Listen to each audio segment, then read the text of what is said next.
Nishant sir, ഇപ്പം നമ്മൾ നോക്കുകയാണെങ്കിൽ പുതിയ തലമുറയിലെ കുട്ടികൾ പല രീതിയിലും തെറ്റായ മാർഗ്ഗങ്ങൾ ഉപയോഗിക്കുന്നത് നമ്മൾ കാണുന്നുണ്ട്. എക്സാമ്പിൾ പറയുകയാണെങ്കിൽ ഇപ്പോൾ സിന്തറ്റിക് ഡ്രഗ്സ് പോലുള്ള ഉൽപ്പന്നങ്ങളൊക്കെ ഉപയോഗിക്കുന്നുണ്ട്. ഇതിന് നമുക്ക് പാരൻസിനെ മാത്രം കുറ്റം പറയാൻ പറ്റുമോ, അതോ ടീച്ചേഴ്സിനും അതുപോലെ സൊസൈറ്റിക്ക്, ഭരണാധികാരികൾക്ക് ഇവർക്ക് ഇതിൽ പങ്കുണ്ടോ? അതിൽ ചോദിച്ച പോലെ ഒരിക്കലും പാരൻസിന് മാത്രം കുറ്റം പറയാൻ പറ്റില്ല. കാരണം സൊസൈറ്റിക്കും അധ്യാപകർക്കും എല്ലാവർക്കും ഈ ഒരു കാര്യത്തിൽ പങ്കുണ്ട്. ഒന്ന് ആലോചിച്ച് നോക്കി, ഒരു തെറ്റായ വഴിക്ക് പോകണമെങ്കിൽ അതിനുള്ള ഈസിയായിട്ടൊരു സാഹചര്യം അവിടെ ഉള്ളത് കൊണ്ടാണല്ലോ പോകുന്നത്.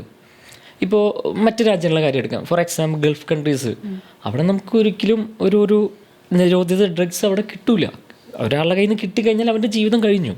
കാരണം അവിടുത്തെ ലോ അത്ര സ്ട്രിക്റ്റ് ആണ്. അവിടുത്തെ ഭരണാധികാരികളും അതിനെക്കുറിച്ച് ബോധവാന്മാരാണ്. അതിനുള്ള സ്ട്രിക്ട്നെസ് അവർ കൊണ്ടുവരുന്നുണ്ട്.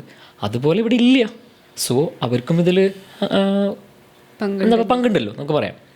പിന്നെ അധ്യാപകരുടെ കാര്യം എടുക്കുകയാണെങ്കിൽ ആലോചിക്കുക, പണ്ടത്തെ ഒരു അധ്യാപകർ എന്ന് പറഞ്ഞു കഴിഞ്ഞാൽ നമ്മുടെ പേരൻസിൻ്റെ അല്ലെങ്കിൽ എൻ്റെ അത്രയും അതിനുപരി കുട്ടികളെയും അവർക്കും അറിയാമായിരുന്നു. ശരി.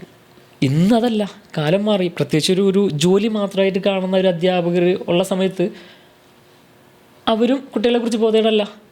രണ്ടാമത് പിന്നെ ഒരു സമൂഹത്തിൻ്റെ കാര്യം എടുക്കുകയാണെങ്കിൽ എന്തെങ്കിലും നടന്നു കഴിഞ്ഞാൽ ഇത് എൻ്റെ വീട്ടിലല്ലല്ലോ, അവരുടെ വീട്ടിലല്ലേ, എൻ്റെ മക്കൾക്ക് അങ്ങനെയൊന്നും ഉണ്ടാവില്ല എന്ന് ചിന്തിക്കുന്ന സമൂഹവും ഇതിൽ കുറ്റക്കാരാണ്. സോ സത്യം പറഞ്ഞാൽ എല്ലാവർക്കും പങ്കുണ്ട്. പക്ഷേ എന്തൊക്കെ പറഞ്ഞാലും അവസാനം പറയുമ്പോൾ മെയിൻ ഒരു റോള് പാരൻസിന് തന്നെയാണ്. കാരണം നേരത്തെ JK പറഞ്ഞ പോലെ ഒരു കുഞ്ഞ് ജനിക്കുമ്പോൾ മുതൽ ഒരു പാരൻറ്റും ജനിക്കുകയാണ്. സോ ആ കുഞ്ഞ് വളരുന്ന ഓരോ കാര്യങ്ങളും, കുഞ്ഞിൻ്റെ ഓരോ കൊച്ചു കാര്യങ്ങളും പാരൻറ്റിന് അറിയാം, അല്ലെങ്കിൽ അറിഞ്ഞിരിക്കണം. സോ ഒരു കുഞ്ഞ് വളർന്നു വരുമ്പോൾ അവൻ്റെ ഓരോ മൈന്യൂട്ട് ചേഞ്ചസും, അവരിലുണ്ടാകുന്ന മൈന്യൂട്ട് ചേഞ്ചസും ആ പാരൻറ്റിന് അറിയാം, അല്ലെങ്കിൽ തീർച്ചയായിട്ടും അറിഞ്ഞിരിക്കണം. സോ എന്തെങ്കിലും നോർമൽ മാറിയൊരു ചേഞ്ച് വരുമ്പോൾ ആദ്യം അറിയേണ്ടതും അതിനെ തിരുത്തേണ്ടതും പാരൻ്റാണ്. സോ മെയിൻ റോള് എങ്ങനെ വന്നാലും പാരൻ്റ് തന്നെയാണ് അവസാനം എത്തുള്ളൂ. അതെ.